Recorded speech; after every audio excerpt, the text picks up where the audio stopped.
vocês não se incomodarem com isso, já está gravando a partir de agora. Beleza? Obrigada aí pelo consentimento de vocês.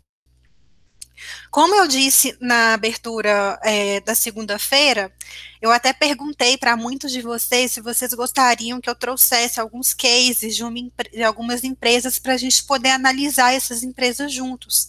Afinal de contas, o objetivo final aí dessas fases e da jornada da contabilidade consultiva é fazer com que vocês tenham condições, habilidades para poder se dar diante de uma empresa e conseguir resolver os problemas dela, identificar quais são os gargalos ali que estão impedindo ela de crescer, ou então que estão impedindo que ela permaneça viva, né, durante essa crise, para que a gente consiga identificar justamente quais são os problemas e assim dar uma qualidade de vida melhor para essa paciente nossa chamada empresa. Então, eu trouxe uma empresa aqui de uma base de dados do Nuconte, e aí eu reforço para vocês trazerem empresas para mim.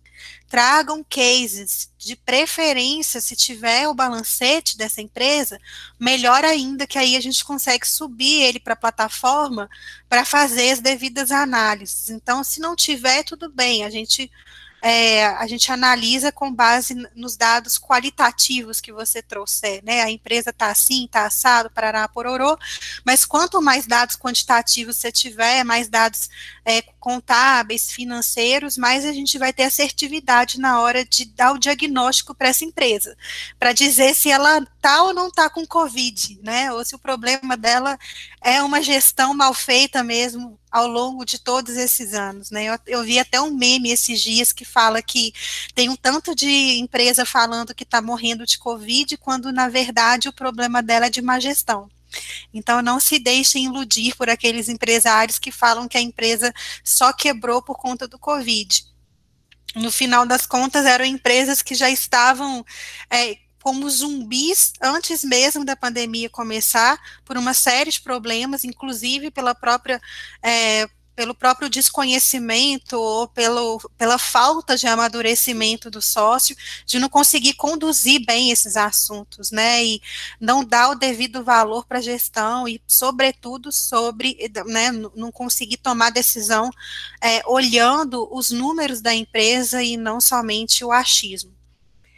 Eu vou compartilhar a minha tela aqui com vocês, então, para poder mostrar o caso de uma empresa. Essa empresa aqui, ela é um comércio de máquinas, ela é um comércio varejista de máquinas. Eu não sei exatamente qual tipo de máquina que ela vende, eu não tive muito contato com essa parte de contexto da empresa, né? Por isso que o que eu vou fazer aqui agora, nós chamamos isso de pré-diagnóstico, né? Porque se eu não tenho um contexto da empresa, como é que eu vou dizer exatamente qual que é o problema dela?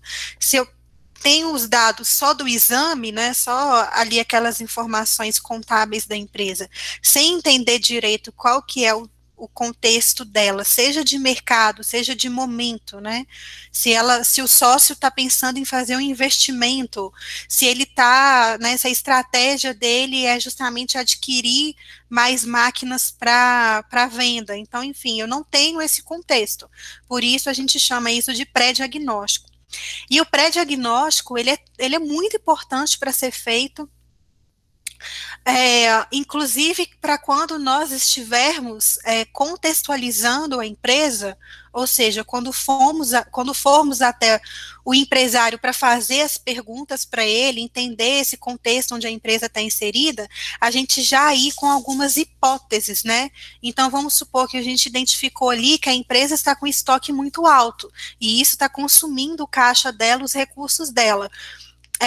Uma possível solução poderia fazer um estudo de uma curva ABC para entender, né, como que está sendo feita essa política de compras de estoque, porque às vezes o cara compra um tanto de produto C, porque o preço está atrativo, mas é aquele produto que vai ficar estocado tempos e tempos e tempos e vai consumir um recurso muito grande da empresa. Eu preciso entender o que ele entende disso, né?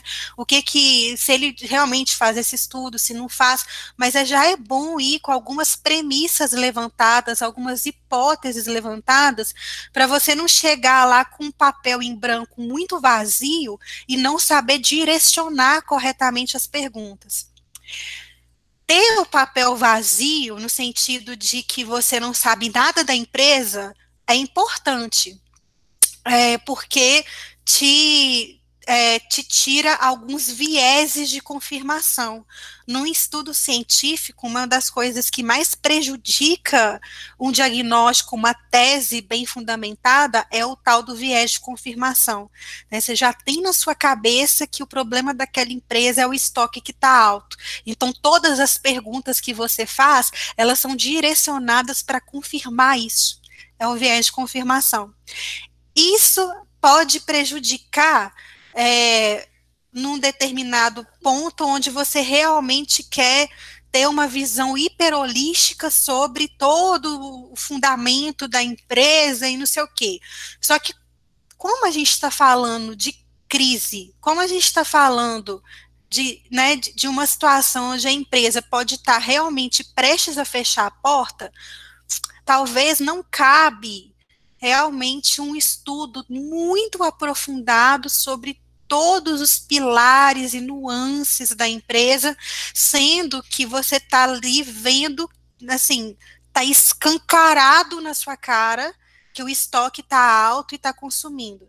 Então, nesse caso, ir direto ao ponto, né, já com algumas perguntas mais direcionadas para o estoque, pode te poupar tempo e poupar o tempo do empresário também, que com certeza ele está maluco da cabeça, tentando ver como que ele vai sobreviver a essa crise toda. Então, tudo, como eu disse, é contexto. Quando a gente está numa situação mais tranquila, mais suave, eu recomendo que você faça esse estudo sem viés de confirmação. Vá lá com uma página em branco, você não conhece nada da empresa. Não estamos tão confortáveis assim. Logo, é importante você já ir com algumas hipóteses levantadas. Por isso que é importante fazer esse pré-diagnóstico, ok?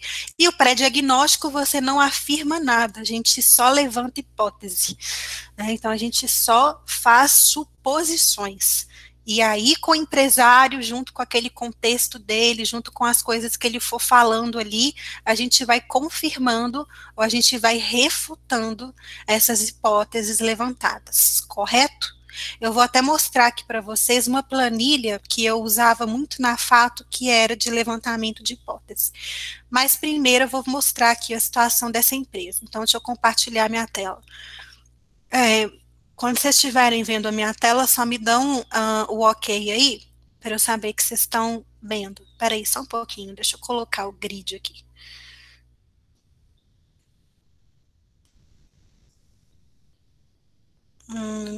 Cadê apresentar agora? A tela inteira.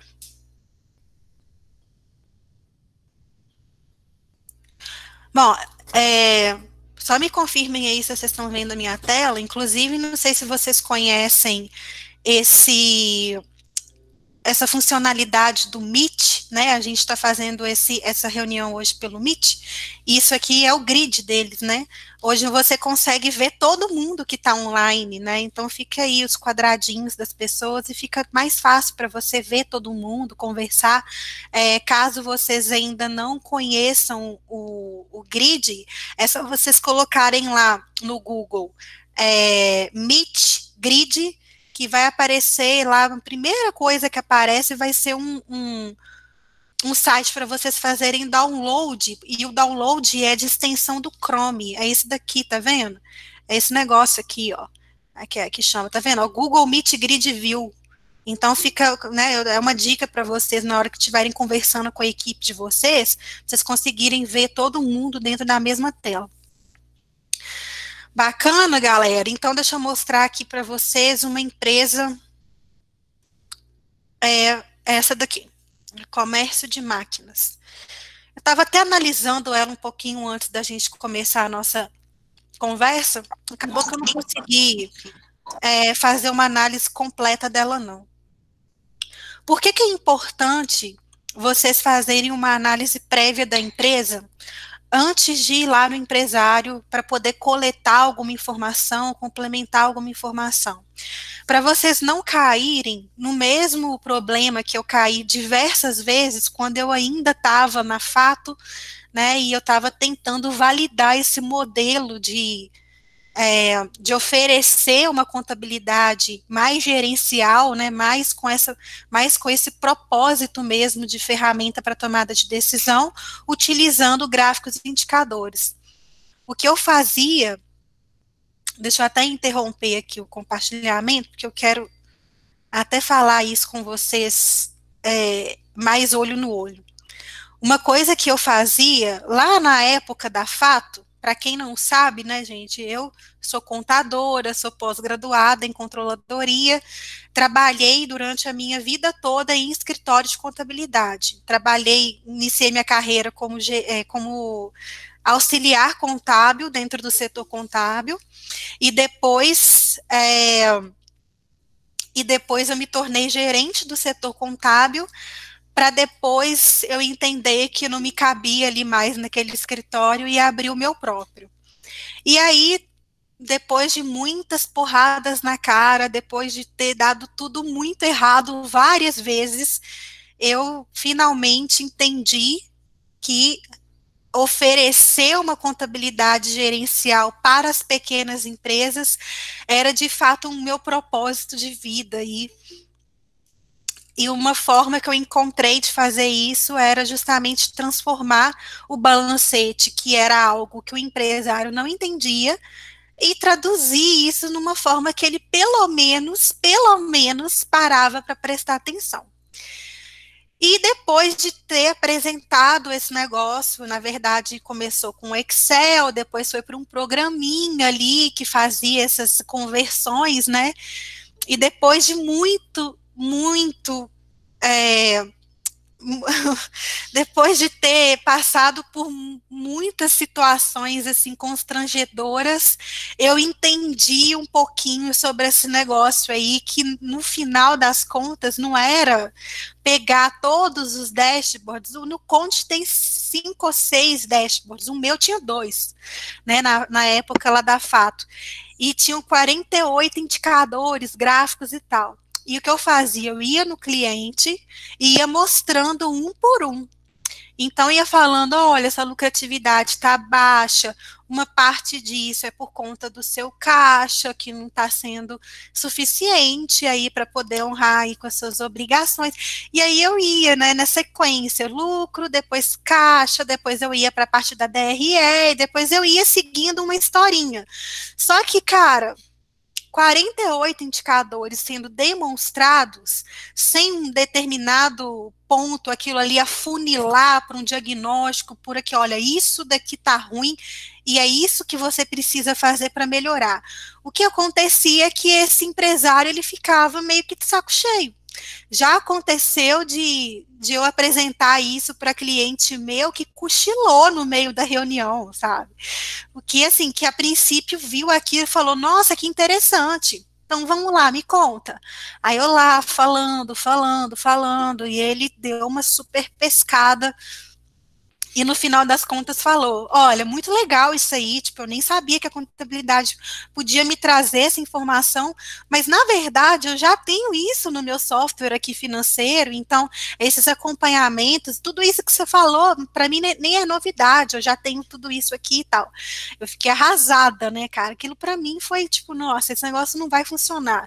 O negócio é que eu persisti, depois de ir nesse, eu fui em mais um, que foi também uma porcaria, porque ele fez umas perguntas mais estratégicas, assim, do mercado, do negócio dele, que eu não sabia responder, e no final das contas, o que eu apresentava ali realmente não respondia as perguntas dele, e aí eu saí de lá, né, quase que enfiando a cabeça que nem uma avestruz debaixo da terra. Então, assim, foi terrível. E foi terrível, assim, mais ou menos umas 10 vezes. Até eu começar a entender que vocês estão falando aí no chat, gente? O que está acontecendo aí? Qual que é o estresse? Ah, Ju, precisamos instalar essa função do Meet para visualizar. Não, gente, eu parei de compartilhar minha tela. Não, não, não, não sou. Minha tela não está compartilhada, não, calma. Eu parei de compartilhar, que eu comecei a contar esse caso para vocês, né, de eu ter apresentado esse tanto de gráfico, de indicador para os clientes, eles não estavam dando a mínima importância para isso, até eu entender que eu precisava dar uma direcionada para essa parada, sacou? Só apresentar gráfico, só mostrar indicador, não era isso que dava tesão no empresário, não era isso que falava ele, nossa, Fernanda, como eu preciso de você como contador, entendeu? Não era isso, ele ficava, era morrendo de preguiça. Foi quando eu entendi que eu precisava realmente usar um método, né, que eu chamei de metodologia da contabilidade consultiva. Então, dei essa contextualização para poder mostrar para vocês que eu não vou fazer o que eu fazia com os meus clientes lá, ficar mostrando, demonstrando gráfico, que o objetivo não é esse. Então, quando eu olho para um dashboard do Nuconte, ou que eu olho para uma planilha de Excel, ou que eu olho para qualquer lugar que onde está ali, né, informações contábeis traduzidas em formas de indicadores, gráficos, que seja, o meu olhar sempre é para achar onde está o problema. Então, eu vou ficar ali caçando o problema. Eu gosto de usar como é que fala? É o exemplo, não, é a comparação, não é tipo isso, mas não é exatamente a comparação, não. Metáfora, isso. Eu gosto de usar a metáfora no seguinte: vamos supor que você é um bombeiro, e aí você está de frente de uma casa que está pegando fogo. E aí essa casa, o seguinte, a informação que você tem é que existe uma pessoa lá dentro da casa. E ela está pegando fogo. Só que você não sabe onde a pessoa está, em que situação que ela está. Se é criança, se é velho, se é adulto, então você não tem essas informações. Você só tem a informação de que tem uma criança, de que tem uma pessoa dentro dessa casa pegando fogo. Então, como bombeiro, o que você precisa fazer? Você precisa primeiro entender onde está essa pessoa, né? Porque aí sim você vai conseguir montar um plano de resgate, né? E entender qual que está a situação vital dela, se ela está conseguindo falar, se ela não está, se ela já está caída no chão, intoxicada. Então, o meu objetivo é justamente nesses dashboards encontrar a pessoa no meio da casa pegando fogo. Eu preciso encontrar onde ela está, onde que está, sabe? E é isso que eu vou fazer. Eu vou caminhar por todos os dashboards, ou seja, caminhando pelos cômodos da casa para poder encontrar onde está a criança no meio do fogo, ok? Então, agora sim eu vou compartilhar minha tela.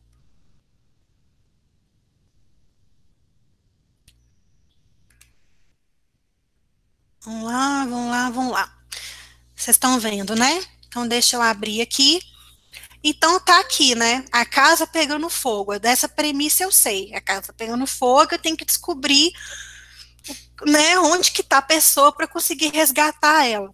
Então, a princípio, eu já vejo aqui, eu estou no mês de janeiro de 2020, mas deixa eu trazer para dezembro de 2019, só para poder dar uma visão mais do ano e não especificamente de um único mês de 2020, tá?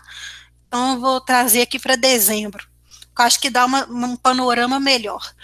Então, tá, então a empresa teve um lucro ali acumulado de 21% para uma empresa que é comércio de máquinas, tipo, olha, ok, tá, né, não tá aqui o problema, essa lucratividade não necessariamente é o problema, não é aqui que está a criança nesse cômodo, não. Então, aqui eu consigo ver, né, um histórico, né, de como que foi esse lucro aqui ao longo do ano.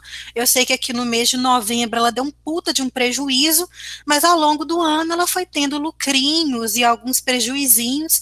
Novembro ela se ferrou, mas dezembro ela recuperou bem, ok? Então aqui eu vejo como que esse lucro, aliás, como essa receita, né, como como a receita dessa empresa, né, como essa receita aqui está sendo distribuída na empresa. Então, uma parte disso é o lucro, né?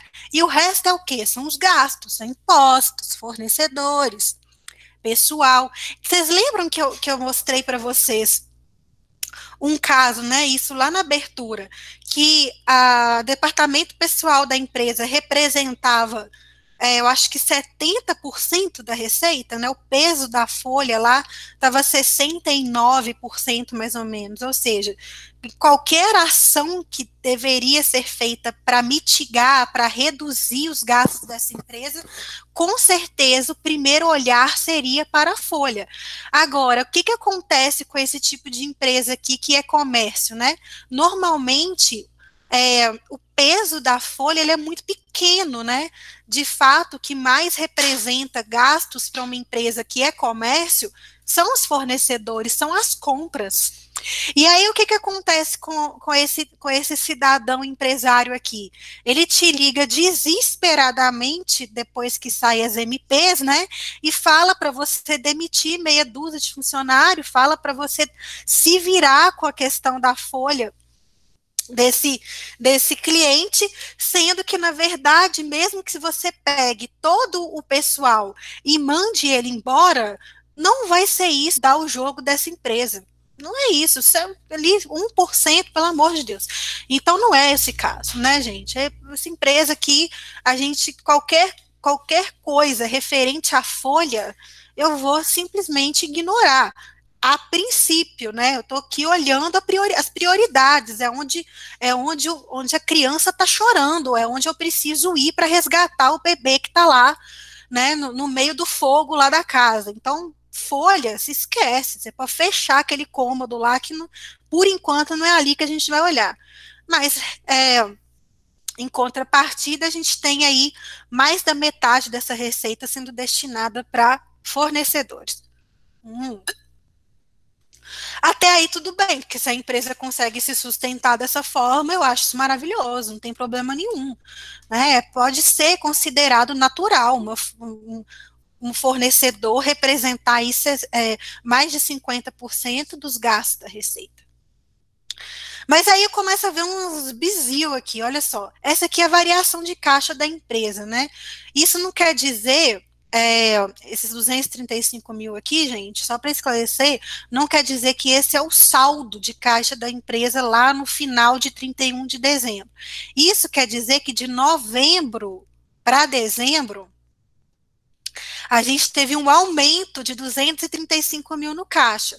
Mas veja que em novembro, esse caixa dela mergulhou muito, porque ela teve um prejuízo muito grande, né? Então, qual foi a forma de ela suprir, de ela cobrir esse prejuízo? Foi usando recursos imediatos do caixa. E isso já é um ponto que me preocupa, porque, peraí, empresa com prejuízo e a liquidez da empresa é que está sendo usada para suprir, isso me preocupa. Então, esse é um ponto que me deixa, assim, já com a pulga atrás da orelha. Mais ainda quando eu vejo essa liquidez imediata dela aqui de 6 centavos, né?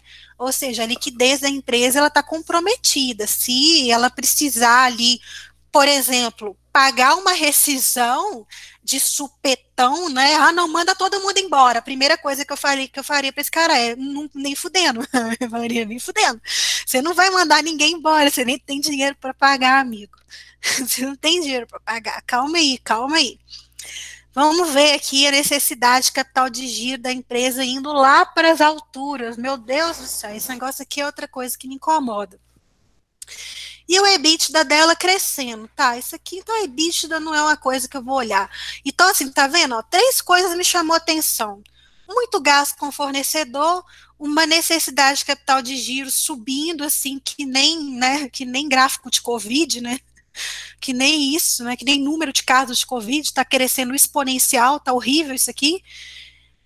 Deixa eu ver aqui também a liquidez dessa empresa que tá uma porcaria. Então, vamos lá. Então, eu vim aqui, Eu já estou começando a funilar, e olha, isso aqui sou eu fazendo análise comigo mesma.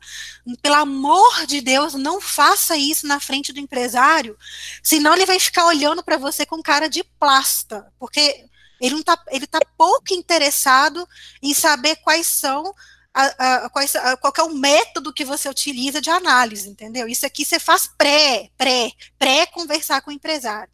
Isso é pré-diagnóstico. Então, eu vi lá, né, que meu capital de giro da empresa, a necessidade estava ruim. E aqui eu já começo a entender por quê, né? Então, vamos lá. Nesse caso aqui, de capital de giro da empresa, eu tenho um prazo médio de recebimento menor do que os pagamentos. Nossa, isso é lindo, meu Deus, isso me amarro com isso. Ela paga, em média, seus fornecedores depois de receber seus clientes, então isso é ótimo.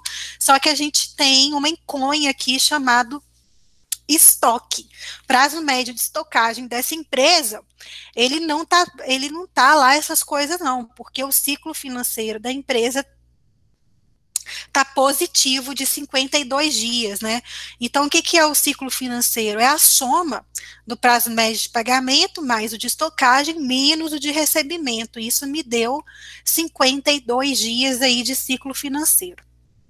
É bom ou é ruim? Não sei, porque 52 dias, se a empresa tiver recursos para poder financiar esse período aqui, onde ela demanda recursos, ciclo financeiro positivo demanda recursos, ela precisa de recursos para suprir essa demanda. Ela tem esses recursos? Não sei. Eu preciso descobrir se ela tem. Se ela não tiver, aí a gente começa a entrar num problema. E aí, aqui embaixo, né, no gráfico de capital de giro, meu Deus do céu, no gráfico de capital de giro, de gestão tesouraria, que eu consigo ver se essa empresa tem ou não tem recursos. E aí, olha só, né, ela passou por todos os tipos aí de floreira. Isso aqui, gente, esse gráfico aqui, não sei se vocês conhecem, ele é um modelo de Fourier para análise de balanço. Ele é chamado análise dinâmica de balanço, onde ele classifica os ativos da empresa em ativo operacional e financeiro e os passivos da empresa em passivo operacional e financeiro. Os passivos de longo prazo e os ativos de longo prazo, ele classifica como sendo os recursos de capital de giro. Certo? O que é o capital de giro da empresa? É o passivo não circulante mais o PL menos o ativo não circulante. Capital de giro é isso. Se o meu passivo não circulante for maior do que o meu ativo não circulante, significa que essa empresa tem recursos de longo prazo para financiar essa operação. Olha que beleza. E esse capital de giro, ele está evidenciado aqui nesse gráfico azul. O que esse gráfico azul me mostra? Que a empresa possui capital de giro. Em outras palavras, ela tem recursos de longo prazo para financiar essa operação que se ocorre lá no seu ativo e no seu passivo operacional, que é essa dinâmica, essa logística de comprar de fornecedores e depois pagar, de comprar estoques e armazenar esses estoques, de fazer as vendas e de dar prazos para os seus clientes para pagar. E toda a dinâmica de empresa é pautada nesses 3 quesitos, né? Comprar e vender, estocar e receber. Agora, o que a gente tem aqui? A gente tem recursos de longo prazo. De onde que vem? Pode ser de terceiros, pode ser um empréstimo que ela adquiriu, pode ser frutos de lucros acumulados de exercícios anteriores também, ou seja, parte do PL está sendo utilizado para poder financiar essas operações dela. Ou pode ser investimento que o próprio sócio faz para aumento de capital, pode ser investimento, igual, por exemplo, no Conte adquiriu investimento, né? No final do ano passado, isso lá no PL do Nuconte está lá como aumento de capital.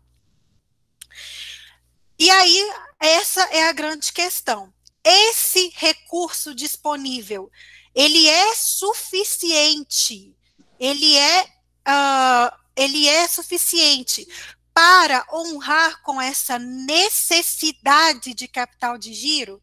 Então, o que eu tenho supre o que eu demando?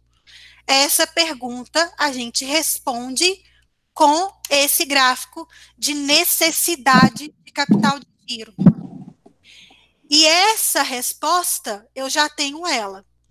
Se eu tenho 700 mil de recursos, mas demando 800 mil, significa que é insuficiente. O que é essa necessidade de capital de giro? É o valor, é a quantidade em reais que eu preciso para financiar esses 52 dias aqui. 52 dias de ciclo financeiro requerem 800 mil de necessidade de capital de giro para financiar essa operação. Eu tenho? Não, eu não tenho. Qual que é a consequência? É, por último, um saldo de tesouraria negativo. O que é um saldo de tesouraria? É um menos o outro. Capital de giro menos necessidade de capital de giro. Se eles fossem, se o capital de giro fosse maior que a sua necessidade, eu teria geração de caixa. Eu teria o meu caixa positivo. Por quê? Os recursos que eu tenho são suficientes para financiar a minha operação e ainda sobra recursos de liquidez que são injetados no caixa. É uma geração espontânea de caixa. Olha que bonito, geração espontânea de caixa, não é? Não fala assim, o dinheiro não dá em árvore. Olha, se você parar para pensar, dá um pouquinho sim. Se você conseguir fazer as mágicas aqui dos prazos, você consegue ter geração espontânea de caixa na empresa. Não é o caso da nossa amiga aqui, porque ela está consumindo caixa. Esse recurso dela, que ela tem, não é suficiente para suprir a sua operação, logo ela precisa de caixa que está ali disponível para ela. Que caixa que é esse? Caixas equivalentes de caixa, é saldo em caixa, saldo em banco, investimentos de curto prazo, né? Tudo isso, tudo que tiver lá no caixa, nós vamos precisar dele para poder investir, para poder injetar nessa operação que ela por si só não está sendo sustentável. Tá claro? Então, primeira hipótese que eu levanto a partir dessa análise. Ciclo financeiro está comprometido por conta do alto prazo médio de estocagem ou baixo giro do estoque, né? Quanto maior o prazo médio de estocagem, menor é o giro do estoque, né? Mais tempo aquele estoque fica ali, né? Cozinhando ali e consumindo os recursos da empresa. Minha primeira hipótese, o seu estoque está acima da capacidade da sua empresa de pagar por ele, de manter esse estoque. Qual que seria a primeira solução que eu poderia dar para essa empresa?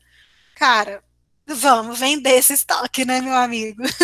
Esse estoque seu aqui, paradão aqui, vamos entender, né? O que esse estoque está fazendo parado aqui, por que tá, né? Então, eu realmente colocaria todas as minhas energias nesse ponto para entender se esse cara já fez alguma vez na vida dele uma curva ABC. E se tiver feito, por que está acontecendo com com esses produtos B e C que estão ficando talvez mais do que previsto parados em estoque, né? Que assim, o A é aquele que custa pouco e gira muito. Então, assim, tipo A é maravilha, nossa, você é feliz com produtos A. Produto B e C é aqueles, olha, custo do B é mais ou menos bom, só que ele fica mais tempo parado no estoque. E o C é aquela merda, é aquele que custa muito e gira pouco. Então, esses produtos C, eles precisam ser evitados na compra. Às vezes ele nunca parou para fazer essa análise e compra mais ou menos na mesma proporção, né? O que está prejudicando aí esse prazo de estocagem dessa empresa. Então, a hipótese é, seu prazo de estocagem está acima do que a sua capacidade de caixa consegue suportar, eu preciso entender a sua curva BC e saber se você faz, e eu preciso desovar esses produtos B e C seu. Certo? Agora, eu posso refutar ou eu posso confirmar essa hipótese na hora de levar isso para o cliente. Porque ele pode falar, não, minha filha, no meu negócio, máquinas, né? Opa, saiu aqui.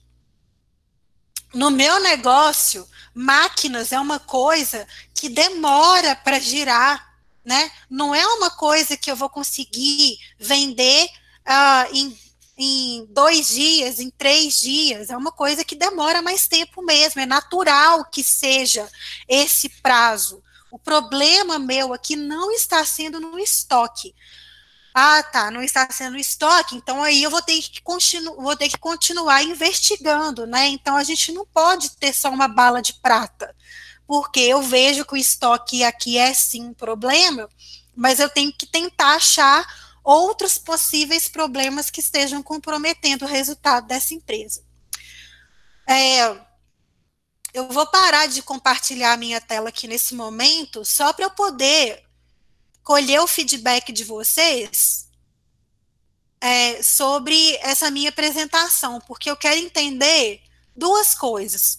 Primeiro, se vocês estão acompanhando, gostando, se, pô, é isso mesmo que vocês querem, ou se, não, Fernanda, você está falando devagar demais, nossa senhora, dá vontade de dormir aqui, você está chamando a gente de burro, porque você está falando tão devagar que parece que a gente é leigo nesse assunto. Tá, então eu posso ir mais rápido. Ou então, nossa, Fernanda, você está falando muito rápido, calma aí, me dá mais conceitos, porque, cara, tem tanto tempo que eu não lembro que eu não estudo isso que eu nem lembro. Então, deixa eu só pegar esse feedback para vocês aqui. Então, excelente, top. Tá devagar, ao meu ver. Não, está devagar, ao meu ver está ótimo, beleza, ótimo, para mim tá perfeito, tá bom assim, tá show. Muito bom, falando a nossa linguagem, excelente. Então, beleza, gente. Então, vocês estão gostando aí da velocidade, da cadência que eu estou explicando, eu vou continuar mantendo nessa linha, tá? Então, deixa eu voltar aqui a apresentar. E aí a gente vai tentar achar algumas outras hipóteses para a gente levantar. O Christian está perguntando, vai liberar depois o vídeo? Vou sim, ele está gravando, aí depois ele vai para o Google Drive, depois de ir para o Google Drive eu subo ele para o YouTube, e aí sim ele fica disponível para vocês, então não vai ficar disponível tipo, imediatamente após a gravação, não, vai demorar um pouquinho por causa desse negócio, de fazer download, depois upload para o YouTube.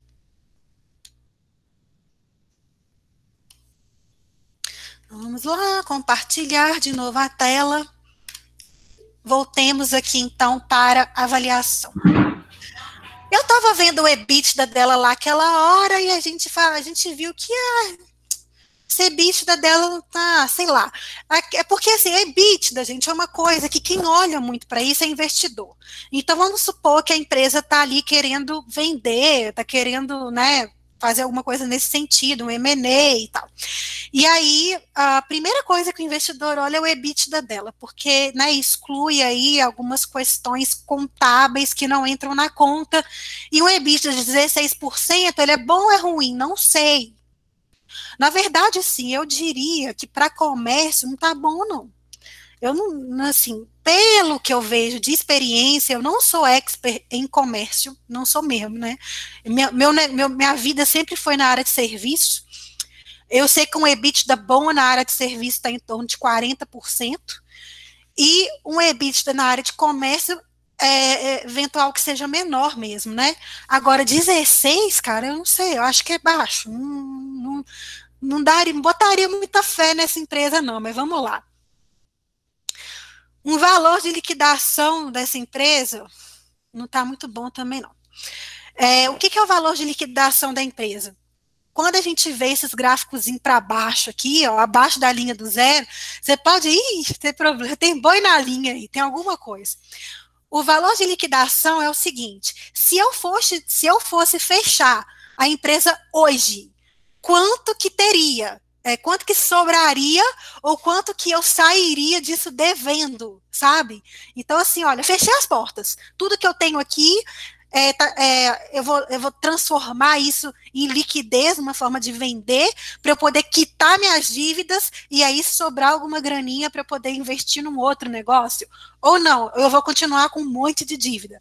É o que acontece com essa empresa aqui. Com o valor de liquidação dela negativo, significa que mesmo que ela pegue todos os seus ativos e transforme esses ativos em liquidez, ou seja, venda seu imobilizado, venda o seu estoque, venda também, talvez, alguns intangíveis, mesmo que se ela conseguir liquidar todo o ativo, ela ainda vai sair dessa parada devendo. Por quê? O que pega aqui? Dívida atualizada, gente, é o longo prazo dela. É uma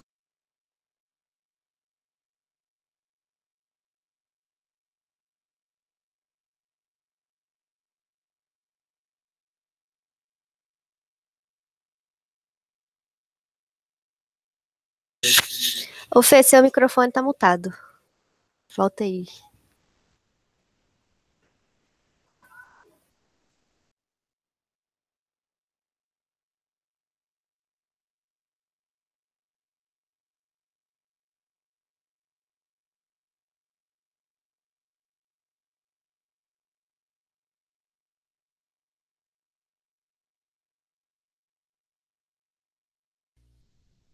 E agora?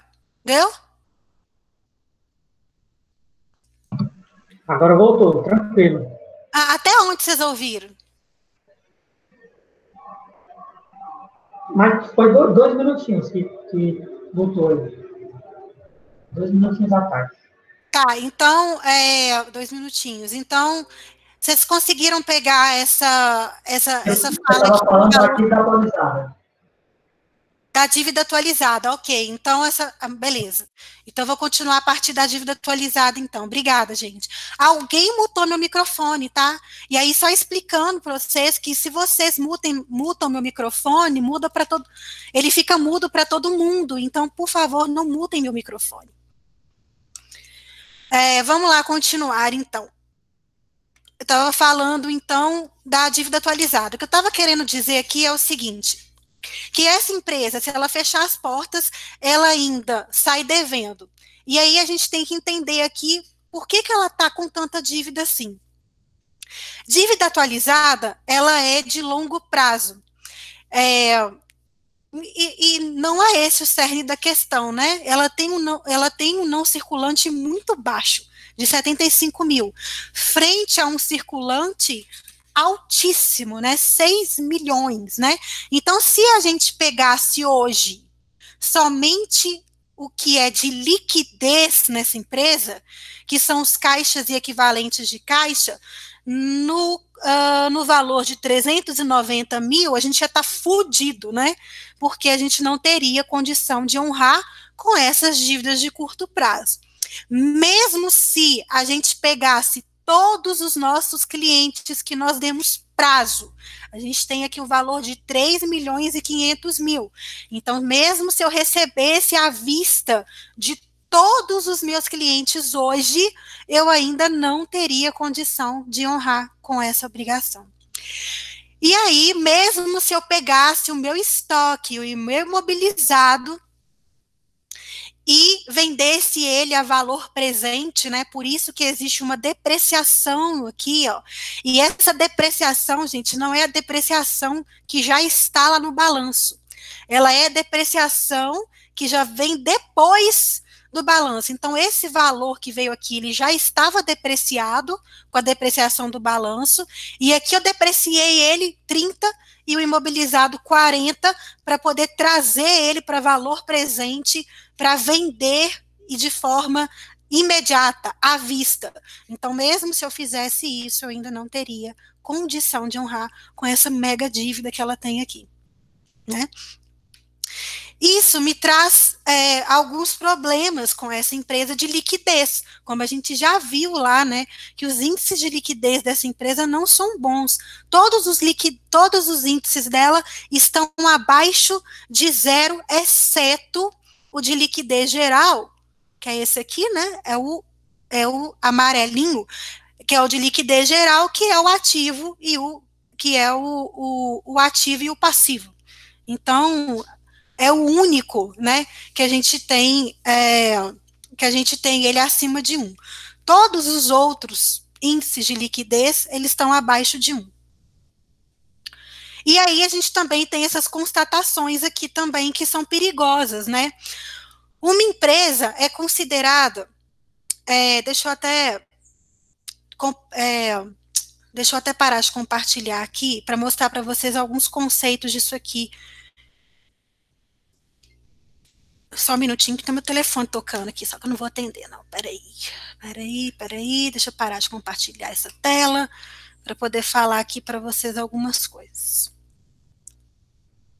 Existe, na literatura, uma doença financeira chamada excesso de endividamento. E essa doença financeira, ela é calculada, né? Ela é percebida quando a gente tem alguns casos para se observar. Primeiro, se mais de 70% do passivo total dessa empresa for de curto prazo, a gente tem um problema. Por quê? Justamente diante de situações como essa que a gente está vivendo agora, a gente teria que fabricar dinheiro de não sei de onde para poder honrar com essas obrigações de curto prazo. Então, acima de 70%, uma estrutura de capital, uma estrutura de endividamento, que é a maior parte vinda de passivo de curto prazo, isso para mim é um problema. Quanto mais passivos de longo prazo eu tenho, mais isso me dá prazo para poder girar a minha operação e pagar essa dívida, né, num período posterior. Então, quanto mais dívidas de longo prazo eu tiver, mais capital de giro eu gero, porque eu vou prover mais recursos para financiar essa operação vai girar, essa operação vai gerar lucro, essa operação vai se sustentar, e aí sim já chegou o momento de eu pagar essa dívida. Agora, quando a gente tem quando a maior parte da nossa dívida é de curto prazo, e isso é problemático para mim, porque não dá tempo, veja, não dá tempo de eu girar toda a minha operação, vender a maior parte do meu estoque, transformar esse processo em lucro, para com esse lucro eu pagar a minha dívida. Como isso não dá tempo, o que uma empresa como essa faz? Ela pega mais dívida. Só que como ela já não está muito bem financeiramente, quando você pega um resultado desse e mostra para o gerente lá do Banco Itaú, do Banco Santander, seja o que for, ele olha e fala, sua liquidez não é boa, seu ROI é uma porcaria. Então, ele não é capaz de oferecer para você um empréstimo de longo prazo com juros atrativos. O máximo que ele vai te dar é um empréstimo de uns 12 meses, 14 meses que seja, com juros lá nas alturas, e aí você se ferra, porque você mais uma vez está fazendo a sua estrutura de balanço está mais pesada na parte de passivo circulante. E isso é problemático, dado que a gente já tem naquela empresa uma estrutura de que 99% desse passivo é de curto prazo e a gente não tem ativos de curto prazo suficientes para honrar essa obrigação caso o pau quebra. Essa empresa, gente, ela é real, tá? Ela é de verdade. Eu não modifiquei absolutamente em nada os resultados dela, eu só pedi autorização para o contador dela para a gente poder, obviamente, mudar o nome e apresentar os resultados. E ele autorizou. Esses dados são de dezembro, né? Mas isso não quer dizer que a gente não consegue projetar esse cenário para essa realidade que a gente está vivendo agora. Uma empresa que finaliza assim em dezembro é uma empresa que precisa, assim, de uma forma absurda, dar ênfase total à geração de caixa. Porque essa empresa ela vai entrar numa bola de neve caso a gente não tenha liquidez suficiente para honrar com essas obrigações de curto prazo. Ela não é uma empresa de investimento de longo prazo, nem é o momento de se falar nisso, porque o que ela precisa é de cash. Ela precisa de ter dinheiro para poder pagar suas dívidas, para poder pagar suas contas, visto que receita é uma coisa que não vai entrar. Ela tem que arrumar um jeito de mexer nesses prazos, de mexer nesse endividamento, renegociar a dívida o máximo que ela puder. O que ela precisa fazer, então? Resumindo, mexer nos prazos, especificamente no estoque, fazer um saldão desse negócio, arrumar um jeito de receber dos clientes à vista, mesmo que isso ela dê 10%, 20% de desconto, ela precisa de dinheiro em caixa, porque não vai ter receita e ela tem um tanto de dívida para pagar. Ok? Então, continuemos aqui nessa análise.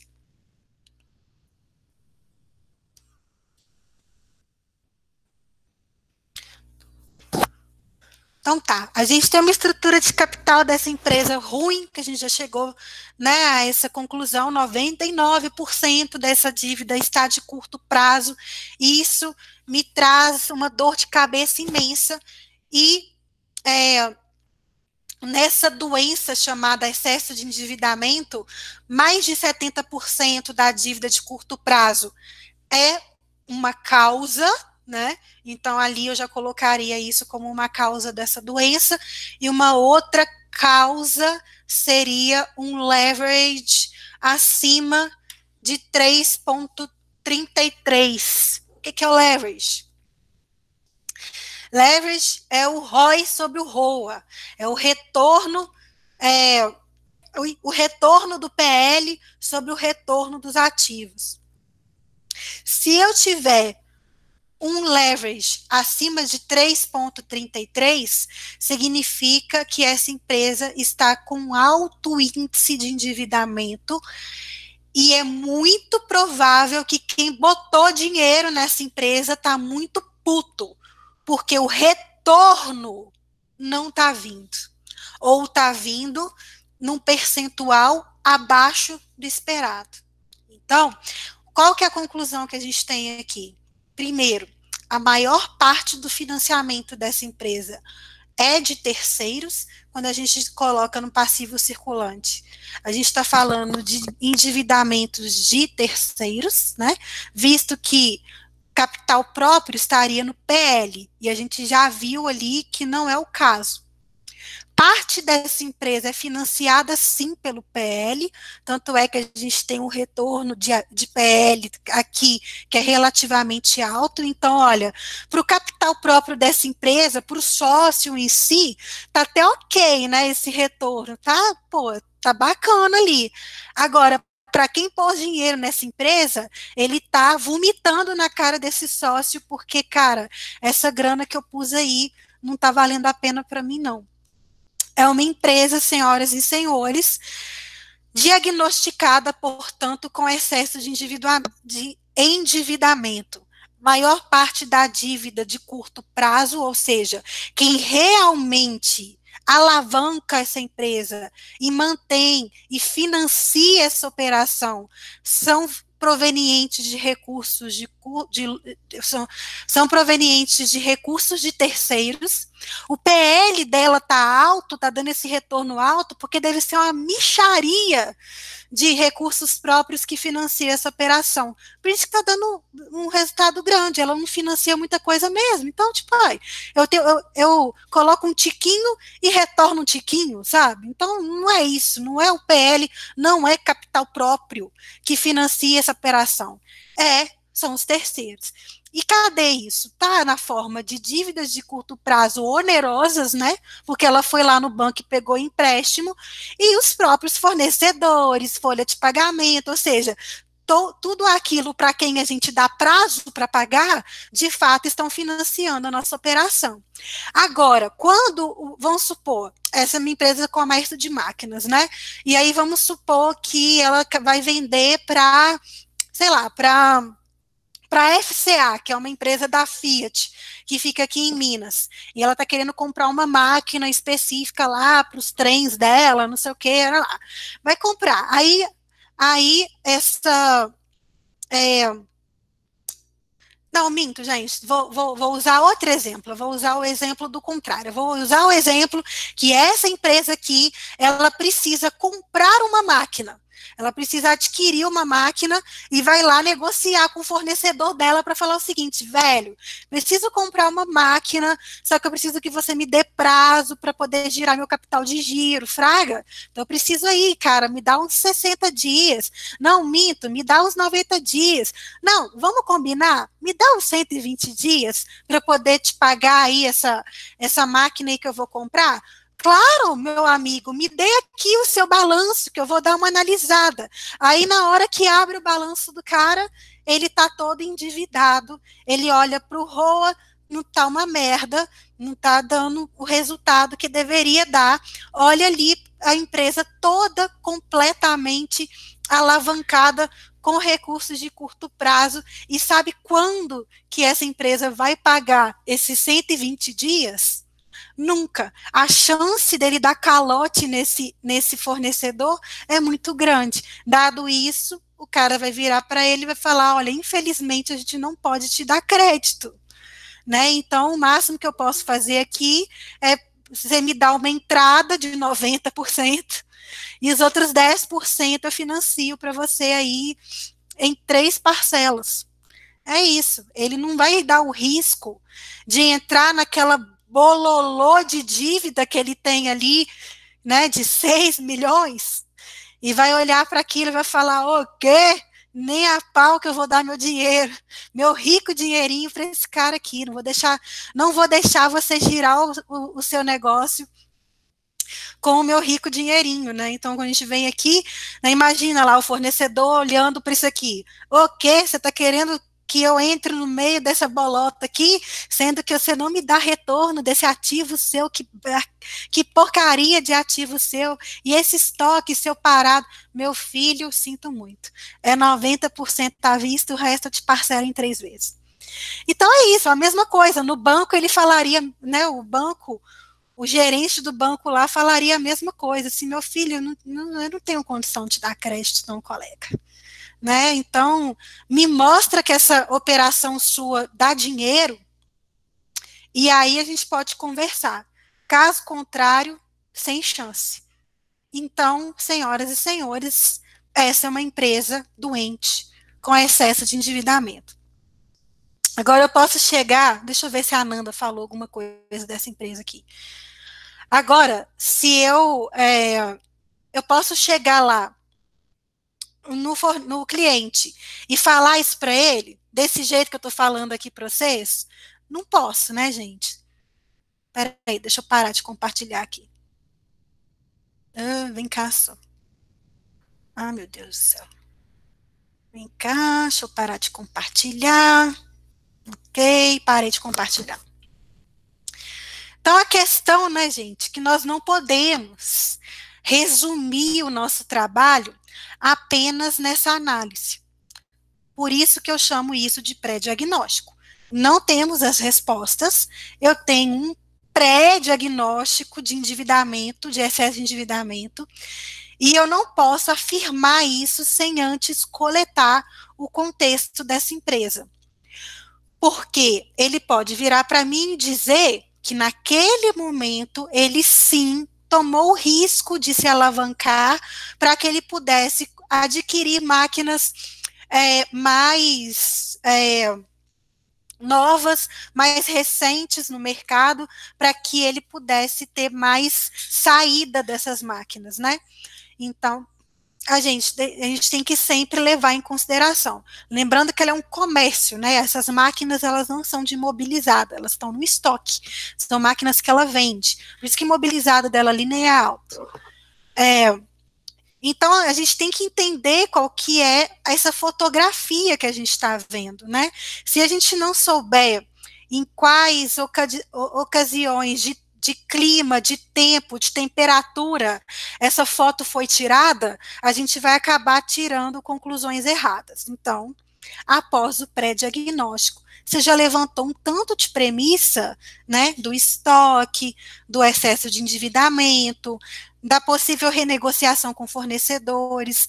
Aí sim você vai levar isso para o seu cliente e vai validar ou refutar essas premissas que você levantou. Isso, portanto, é o que a gente chama de método científico, né? A ciência contábil, como ciência que ela é, a melhor forma de a gente aplicar essa ciência é usando o método científico de análise. Contextualiza, analisa, pré-diagnostica, depois você diagnostica refutando ou validando as hipóteses, para aí sim você dar um caminho para esse empresário sobre o que fazer. Se o entendimento foi que sim, o meu estoque tá super avaliado, não, ele está acima do que devia, né? Eu esqueci a palavra aqui agora. Então, poxa, vamos fazer uma política que agora de dar vazão para uma parte desse estoque e garantir que as suas próximas compras realmente sejam de mercadorias que vão ter vazão mais rápido. Dado o cenário de pandemia, a gente também tem que avaliar se o melhor momento de compra é esse. A gente tem que avaliar se existe promoções no mercado sobre isso, porque às vezes vale a pena, né? Aproveitar um momento de um desconto, de uma promoção, de um super combo que um fornecedor dele, porventura, esteja fazendo, para que ele atenda a uma demanda específica de um cliente. Mas nesse contexto, o estoque just in time, on demand, para mim, ele é o mais superestimado, isso, obrigada. Para mim, ele é o mais aconselhável para esse momento. Comprar agora para vender esperando a retomada econômica, dado que essa empresa está comprometida na sua liquidez, ela não tem liquidez, é uma decisão que eu considero perigosa, arriscada e que pode pôr tudo a perder, né? Todos os esforços que eu traria para essa empresa era fazer com que ela acumulasse a maior quantidade de caixa possível para que ela consiga sobreviver, se manter aí para os próximos meses de crise, considerando que ela poderia não vender absolutamente nenhuma máquina nesse período, né? Agora, considerando que existe uma oportunidade de algum cliente que queira comprar e que ela está validando isso, aí sim, ok, fazer uma compra para atender especificamente aquela demanda. Agora, estocar para guardar, para vender só em dezembro, não acho, para essa empresa, uma melhor estratégia, não. Certo? Vocês concordam? Tem alguma outra análise que vocês fizeram, vendo aqui os indicadores, vendo o que eu fiz, né, o que eu mostrei para vocês? Ficou alguma dúvida? Ficou alguma complementação, né? Vocês gostaram desse meu pré-diagnóstico? Acharam que é coerente ou não? Fernanda, você está viajando, isso não tem nada a ver, eu conheço muito desse mercado de máquina e não é bem assim. Então, essas complementações sempre são muito bem-vindas, né, para qualquer tipo de diagnóstico que a gente esteja fazendo nesse momento. Então, pessoal, o que vocês acharam? Compartilhem aí comigo no chat, se alguém quiser falar também, né, expressar a sua opinião, contar de algum caso específico, é sempre bem-vindo, né, essas contribuições vindas de outras pessoas. Vocês gostaram? A Kátia está aqui perguntando, essa análise foi feita só com o mês de dezembro? Kátia, o que acontece? A gente está pegando ali os dados de dezembro específico para alguns indicadores, então, se a gente vê ali, a gente vai ter de um lado a lucratividade acumulada, ou seja, ela está de janeiro a dezembro acumulado, e tem indicadores que só está analisando o retrato de dezembro. Não é o caso dos prazos médios, porque os prazos médios a gente pegou o acumulado, a gente sempre pega o acumulado. Se a gente estivesse analisando abril, ia ser de janeiro a abril.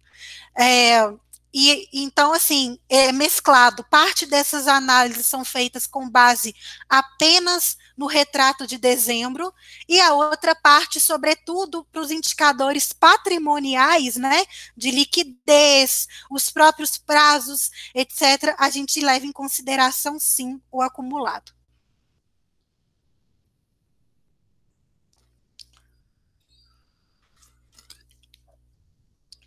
O que mais que está perguntando aqui? As aulas ficam gravadas? Ficam, depois eu vou disponibilizar no YouTube para vocês. Clodoalves, pode sugerir alguma literatura nesse segmento? Posso sim, Clodoalves, a gente tem, eu vou pedir para a Carol mandar para vocês no grupo o e-book que eu fiz, um livro que eu fiz chamado As 4 Doenças das Empresas e Como Diagnosticá-las. Fala sobre excesso de endividamento, sobre insolvência financeira, sobre overtrading e sobre undertrading. Hoje eu trouxe para vocês excesso de endividamento, na semana que vem eu posso trazer um caso de undertrading, e undertrading é algo muito comum agora nessa crise, visto que não há vendas, né?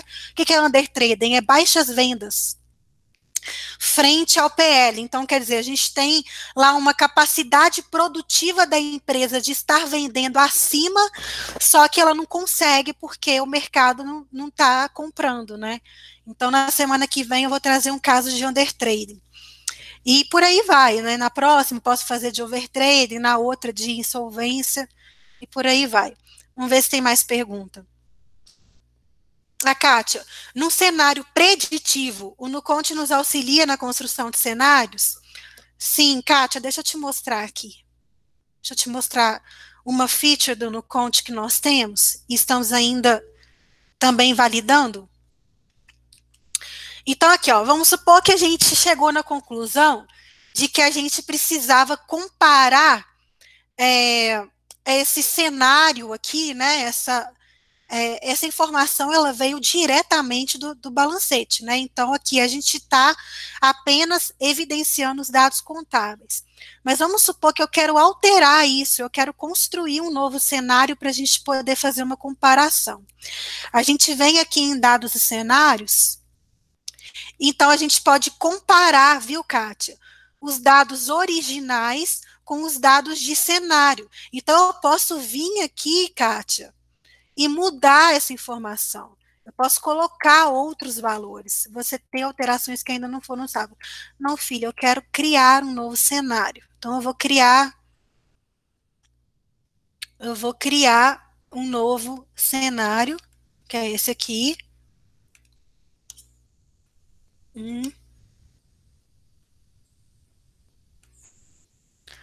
E aí a gente pode alterar esses valores aqui, tá vendo? Então, aqui, tudo que eu quiser alterar, eu altero. Então, sei lá, você copiou os dados lá do balancete, só que eles não refletem a realidade da empresa.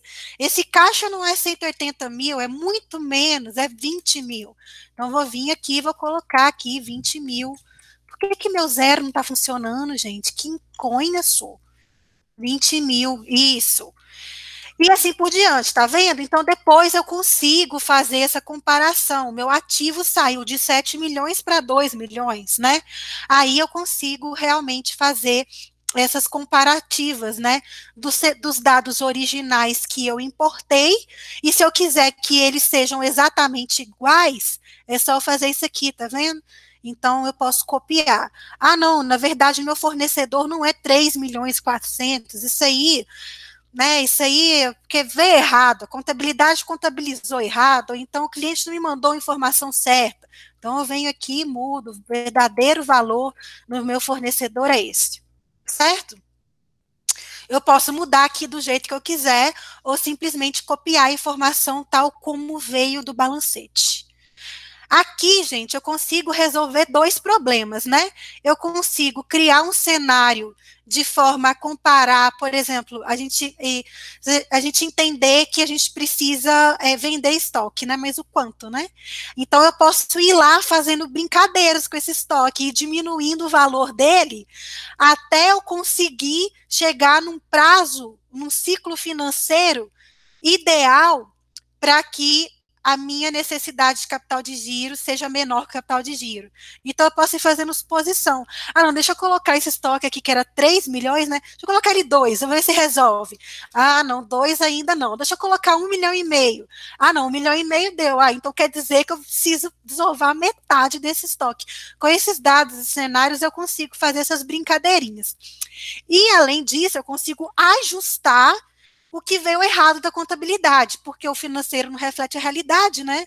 Então, eu consigo colocar essa informação contábil de acordo com a realidade do financeiro do cara, seja porque ele sonegou, seja porque ele omitiu. Então, eu posso ir lá e mudar a receita dele, eu posso ir lá e mudar as despesas, os custos dele, para que sejam coerentes com o que ele realmente tem ali de financeiro, e não o que ele declara no contábil. Legal, né? Assim dá para você poder fazer uma série de brincadeirinhas ali. Show, galera? Deixa eu ver se tem mais aqui algumas perguntas no chat. O Everton perguntando. Só uma dúvida, Fernanda, esse raio-x temos que ter agora para tomar decisões amanhã, certo? Ou seja, para chegarmos na empresa, temos que ir agora, principalmente em meio a esse caos pandêmico, pois algumas estão com Covid. Olha, e a empresa, agora você não vai lá pessoalmente, né? Você vai marcar uma call com esse cliente e trocar essa ideia com ele. E aí, assim, se esse cliente já é seu, melhor ainda, né? Porque você já tem esse relacionamento com eles, né? Você já mantém, você já conhece ele. Então, marcar uma reunião com ele para falar sobre isso é mais fácil. Se você está perguntando isso no sentido de que, cara, como é que eu vou conquistar uma empresa baseada nisso, né? Conquistar um novo cliente se eu não tenho os dados. Pô, aí você vai primeiro construir esse relacionamento baseado nessa venda mais consultiva, né? Ou seja, você vai devorar ali tudo que se refere a contador, vendedor. A gente tem um curso que ensina você a vender contabilidade consultiva usando dados que não é da empresa dele. Aí você pode pegar um dado de uma outra empresa, de preferência do mesmo segmento, só para ficar uma coisa mais coerente, só para ele poder ter um gostinho, uma degustação do que seria se aquilo tivesse sendo analisado com os dados dele, claro? Vê mais. O Nuconte hoje não consolida automaticamente grupo de empresas? Não, hoje o Nuconte ele agrupa empresas, né? Então, vamos supor, você tem empresa A, B, C e D. Aí você quer agrupar elas em uma coisa só, você agrupa, ela fica uma coisa só.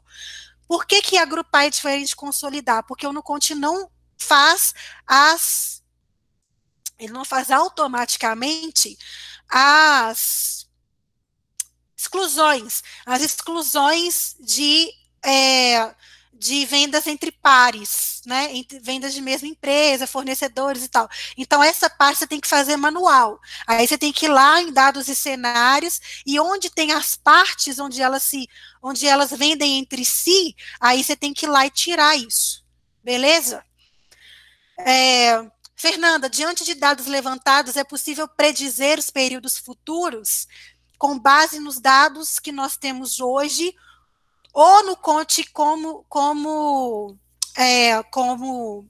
plataforma, ele não consegue prever o que vai acontecer no futuro. Então, não sei se é isso que você está perguntando. Ele faz uma linha tracejada do que pode vir a acontecer, dado a tendência. Como plataforma, não. Como contador, você consegue. Se você vê uma tendência durante 6 meses caindo, a partir dessa tendência, você já tem uma possível predição de que tende a diminuir, de que essa tendência, essa curva vai continuar em queda. E isso como análise sua, como no Conte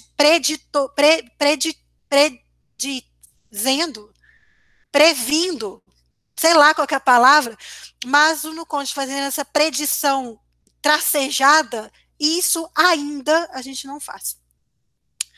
Possível fazer a curva ABC para empresas de serviços? O Nuconte nos auxilia a isso? Curva ABC para serviços. O que seria a curva ABC para serviços? E não, o Nuconte não trabalha com curva ABC. A gente trabalha com dados contábeis. Então, tudo que vem do balancete, a gente consegue trabalhar. Como a curva ABC, ela leva em consideração o volume de mercadorias, não somente o valor delas, então a gente não trabalha com curva ABC dentro do Nuconte. Né? São dados aqui, o volume, a gente entra em outra esfera, que vai além do balancete. Então, a gente teria que ter mais uma base de inserção de dados. Talvez o SPED fiscal, talvez ele integrando de um software de contagem de estoque lá do cliente, mas não, a gente não entra nessa base de dados. Assim como a gente também não sabe dizer quantos funcionários a empresa tem, porque a gente não puxa dados de folha de pagamento, a gente puxa, são os dados de folha de pagamento que estão no balancete, e o balancete não mostra o número de funcionários. O que mais que tem de perguntas aqui? Gabriel perguntando, bom dia, Fernanda, qual a dica para uma análise com uma contabilidade atrasada ou que os dados não refletem a atual situação da empresa? Olha, contabilidade atrasada sempre é um problema, né?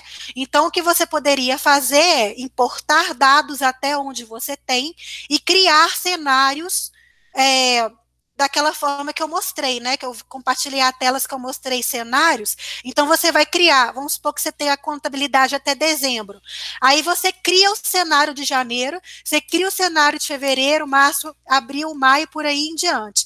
A mesma resposta é para a segunda pergunta, o que fazer com dados que não refletem a realidade? Você muda lá, né, então se você puxou uma receita do balancete, que é de 30 mil, mas que na verdade é porque essa empresa só nega, e a realidade é que essa receita é de 60, então você vai lá na parte de receita, né, na linha de receita, e muda de 30 para 60. Aí você vai ter os dois cenários, o cenário contábil, que foi puxado, e o cenário gerencial, que você atualizou, que você corrigiu. Ok? É isso, gente. E semana que vem, por favor, pessoal, tragam cases, tragam empresas. Se não tiver os balancetes, tragam os valores de ativo, passivo, que a gente faz aqui na hora, coloca lá nos dados os cenários da empresa, para aí na hora a gente já consegue fazer uma análise. Tragam case.